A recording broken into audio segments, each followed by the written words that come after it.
Madame, Messieurs, bonjour et bienvenue au flash des 10 heures sur la RTB.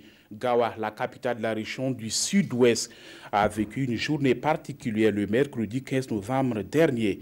Un individu a poignardé à mort 2 femmes dans un véhicule de transport à la gare routière de la ville. Une course-poursuite s'en est suivie et l'homme a été mis hors d'état de nuire grâce à l'intervention d'un policier qui a dû ouvrir le feu sur lui. Il a été conduit au centre hospitalier de Gawa. Pour l'instant, le mobile de crime reste inconnu. Environ 150 artisans invités à Abidjan pour exposer leur savoir-faire aux journées de promotion économique et commerciale. Ces journées durent une semaine et elles visent à permettre aux exposants de conquérir le marché ivoirien, de nouer des partenariats d'affaires. Le Burkina Faso participe à ces journées avec plusieurs exposants issus de nombreux domaines d'activité.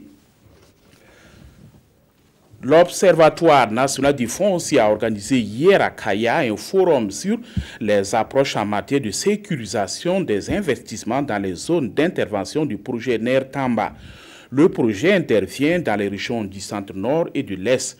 La rencontre qui regroupe des acteurs issus de plusieurs secteurs d'activité vise plusieurs objectifs.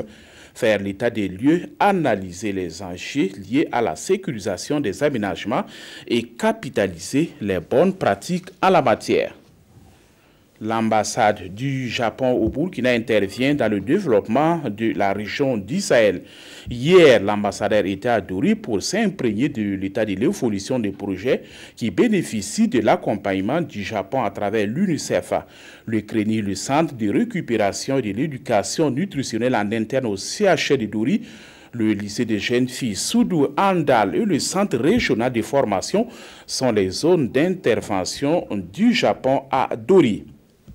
Or, dès chez nous, le chef de l'opposition politique appelle à la démission de Robert Mugabe. Morgan Tsvangirai a pris la parole hier jeudi pour la première fois après la prise du contrôle militaire dans le pays. Tsvangirai et l'ancien vice-président du Zimbabwe ont appelé à un gouvernement de transition pour ces acteurs politiques zimbabwéens. Cette transition aura pour but de redresser l'économie et d'engager un processus de réforme électorale. Après de multiples incitations de l'opposition à la démission, le nonagénaire Robert Mugabe refuse de se démettre de ses fonctions.